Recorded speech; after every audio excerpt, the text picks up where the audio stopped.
Meet you, Mr. Stolpe. Hello. Thank you for having us tonight. Thank you. In this spacious office. Yes. So we were just setting up the cameras and we were waiting for you. So my principal objective, of course, first and foremost, is to meet all the relevant government counterparts. There's not a single country that is not facing challenges in the fight against corruption. Very important to instill the vaccine of integrity into young people. Organized crime, all forms of trafficking and corruption are definitely on the top of the list, together, of course, with terrorism.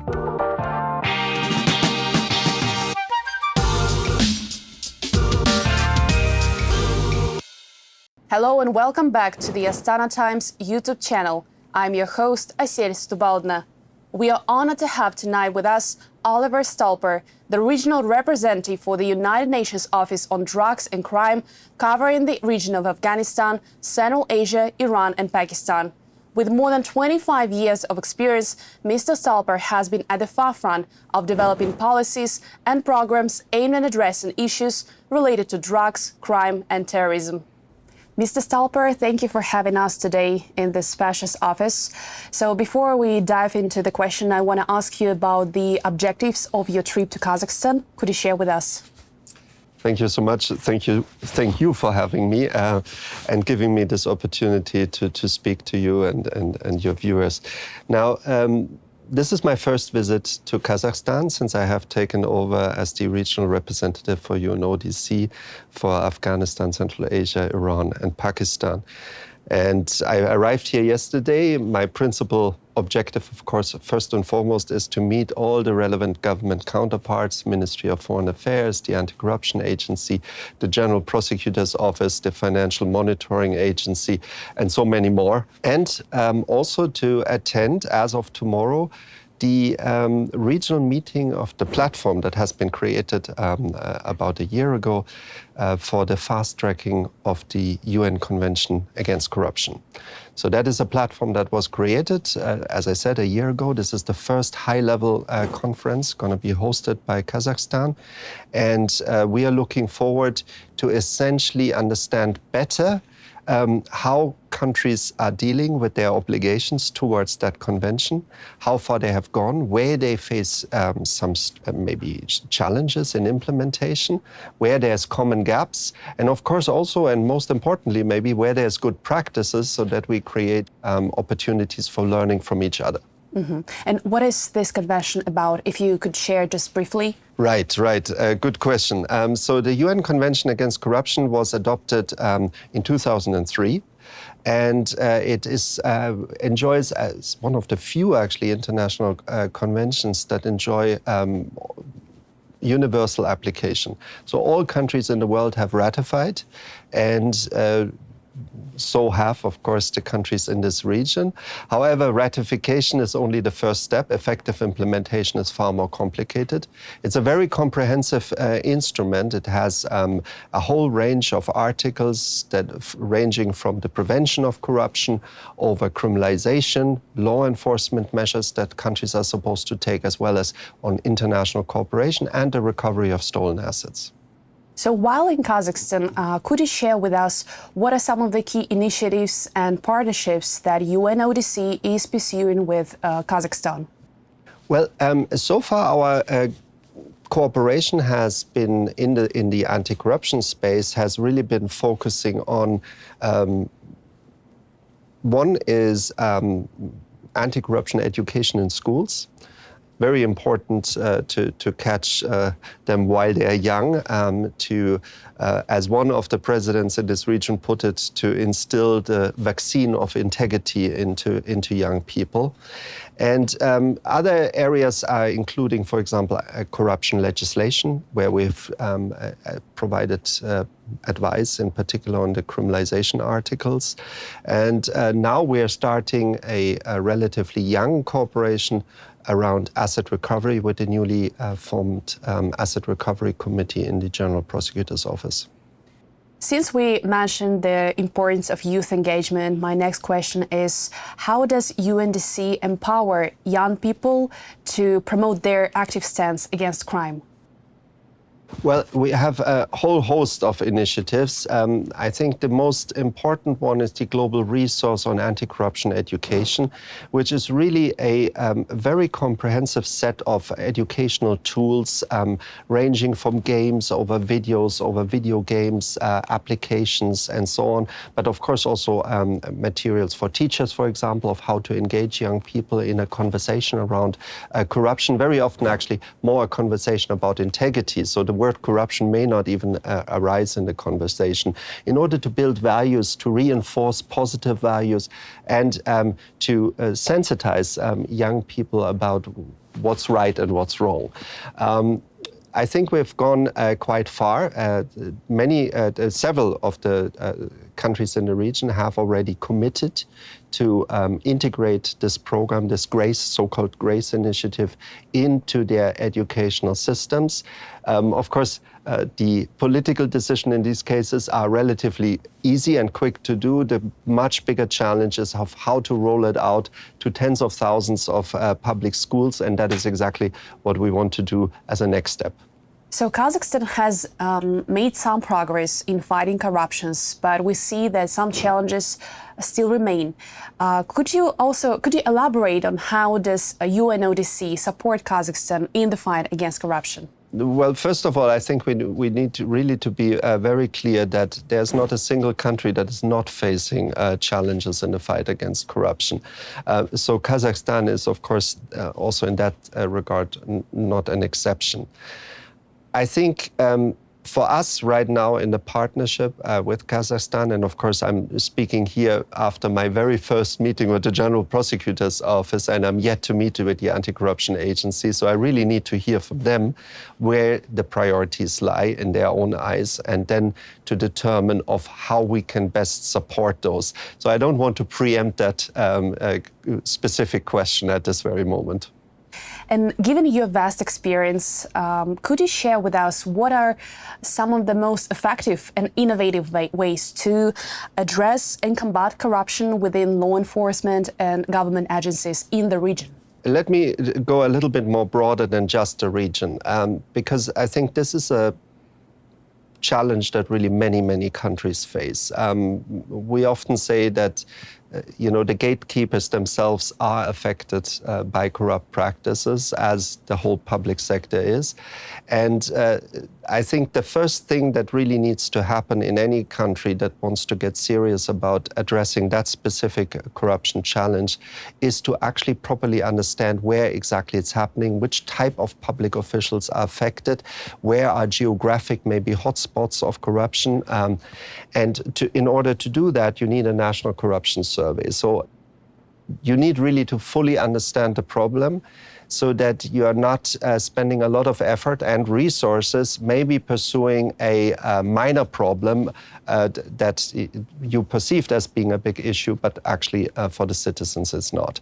The next step is very important to really empower citizens. Empower them to take a stand against corruption. And I don't mean that in a theoretical way, but very concretely speaking, you need to provide them complaints mechanisms that are easy to access, that they can access in the ideal case anonymously.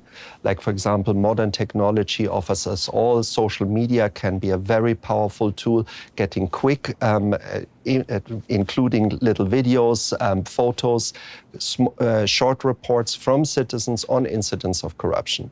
Once you have that, I think you need a relatively robust and swift disciplinary process. Criminal justice systems are important, but for the small-scale corruption, I think the much more effective and reasonable approach, especially when you have a problem of more frequent corruption, low-level corruption, is to really use the disciplinary process to make sure that people are weeded out of public institutions that are not up to the level of integrity that we would reasonably expect from them. But in countries where, let's say, citizens do not have access to these mechanisms that you mentioned, what could be some of the ways for public engagement to fight corruption? Well, I mean, other ways is, for example, local public accountability committees. I think that becomes very relevant also in the context of large asset recovery and returns. If you inform your citizens, not just in general ways about the projects that you're funding, for example, from recovered stolen assets, but also very specifically go to the communities where those projects are to be implemented, inform them really about the parameters of those projects, and give them the channels to raise then complaints when they believe that these projects are not being implemented in a way that they have been announced by government. Since you mentioned the asset recovery process, which is ongoing in Kazakhstan, and the nation has established a separate committee last year to take charge over this process, what are your thoughts on this process so far in Kazakhstan, and what are some of the challenges that could stand in the way, and how can UNODC support the country in this effort? Well, the process has, in terms of the work of the Asset Recovery Committee, has just started. And I think it's a very good step. And it comes, of course, it comes against a historical context where Kazakhstan has already been engaged in the recovery and return and management and disposal of recovered assets for a while, and quite successfully so. So there is a body of knowledge that can be built on. And I think establishing this committee is exactly the right next step in order to institutionalize that experience. Now, the next steps, I think, really concern maybe first looking actually at home, in the sense of, do I have myself the necessary legal tools? Do I have the operational capabilities, the skill sets of my prosecutors and my investigators? Do I have the necessary coordination mechanisms? Because asset recovery is not a single agency task. It brings together financial intelligence operators, it brings together prosecutors, of course, investigators, different basically sectors. Also the private sector can play an important role. And we need to bring them together to really establish some form of domestic coordination. Committee can exactly deliver on that. Then you need, I saw with great interest the example of the creation of the asset management company, the recovered asset management company. And I'm very curious about that experience, because that sounds to me very innovative. So I would like to study that a little bit deeper. Because the asset management and the disposal process is now the next big challenge. And you want to make sure that really this is being done with the highest transparency, accountability, and integrity that you can imagine. Because the suspicion of citizens that funds that have been recovered may be misappropriated again is always there. Basically, they say, well, if you've done it once time, why should it be different this time? And that is a concern that we need to take very seriously. I'm very glad to see how seriously Kazakhstan is taking it. And our job will now be to accompany the work of the Asset Recovery Committee in order to give them the necessary skill sets to work with them jointly on the legislation, but then also start connecting them to the existing international networks, judicial networks, law enforcement networks that give them opportunities to engage in case consultations with their international partners for more asset recovery in the future. You just mentioned the potential involvement of private sector in the asset recovery efforts. What are some of the ways that private sector could be involved?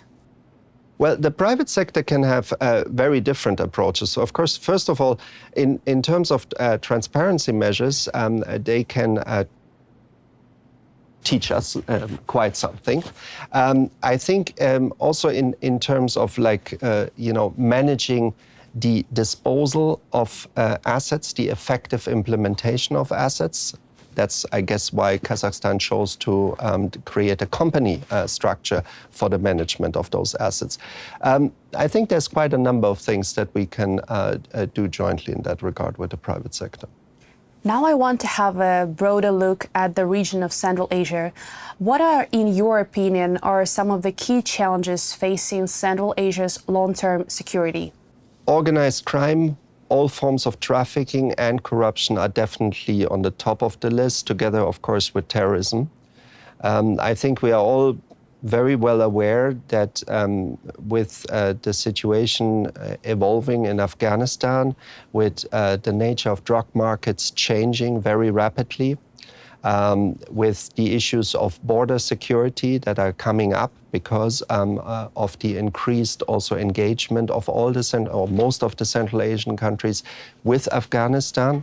I think these are some of the challenges that will probably influence in the mid and long term the security environment in the region. And I think the countries are very well aware of that. They're finding ways, different ways, testing different ways.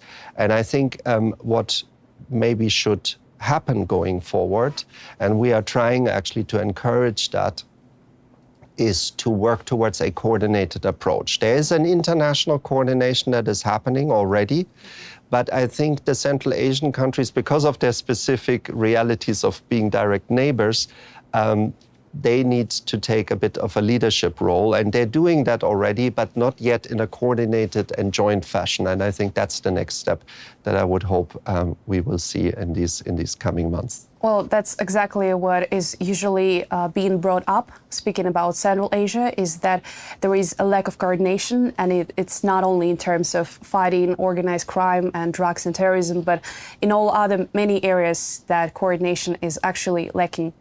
Since you now mentioned that you just recently assumed your role, now my next question is, what are your personal priorities in your role as a regional representative for this region? Well, first of all, my first job is to visit all the countries as quickly as possible. And I'm looking forward, after I have already visited Turkmenistan, now I'm in Kazakhstan, will be going to Tajikistan and Kyrgyzstan later in November.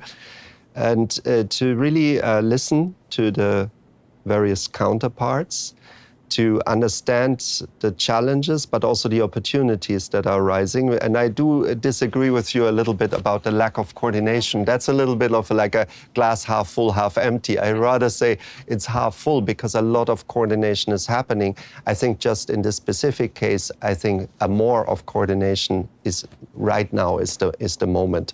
And I see a lot of promise in that. But to come back to your question, main vehicle through which we have been cooperating with the countries is our program for Central Asia. This program is coming to an end in 2025. I'm looking very much forward to engaging with all the countries, actually only 2 weeks from now, to start evaluating the impact of that program. I want to see their feedback. What have we done well? What do we need to do better? And I'm sure there are some areas. I have certainly some in mind. And then I want to start, of course, using that process to inform the next generation of strategic cooperation, which hopefully will really build on this and reach a more effective framework going forward. I'm also interested to ask one question. Since the region is so diverse, but the challenges, the region that you are covering is so diverse, and the challenges are quite the same, how does UNODC develop its approaches that cover, the dynamics, the specifics of each country in this area? Well, the UN works really, and so does UNODC. From the top, we have our own strategic framework, actually, for UNODC. It establishes our 5 core pillars, which is criminal justice reform and crime prevention, anti-corruption, including, of course, the issue of illicit financial flows, transnational organized crime, counterterrorism, and, very importantly, the health pillar. That is everything that has to do with drug use prevention, drug use treatment, and the like. So that is sort of like our general framework, which we then break down at regional level. That is the regional program that I mentioned. And not so surprisingly, those pillars also see themselves in that regional program. because these are global challenges, but they're also challenges in the context of Central Asia. And then, of course, we're looking very specifically country by country. And there you will start to see some differences that has often to do with the priority setting of the countries, that may have to do with the availability of funding, that, of course, is also sometimes an issue, and other factors that basically come into. In that context, very importantly, there are the United Nations Sustainability Cooperation Frameworks, Development Cooperation Frameworks, which are giving us another, so to speak, perspective in which we as UNODC trying to fit in. So we look at our strategy globally, regionally, and then we adapt it to the specific realities of the country as it has been agreed with the government in the context of that Sustainable Development Cooperation Framework. Could you share with us what are your personal hopes for the upcoming regional platform event? Well, I'm very curious to see first of all, that we hopefully have a very in-depth, technical and honest conversation. My hope is that we're not only talking about how well we are doing in some regards, but also some of the common challenges, because there's much more to be learned from things that haven't gone so well, maybe than only from good practices. I'm very much looking forward in particular to delve into some of the specific areas of anti-corruption. Asset recovery is, of course, one of them.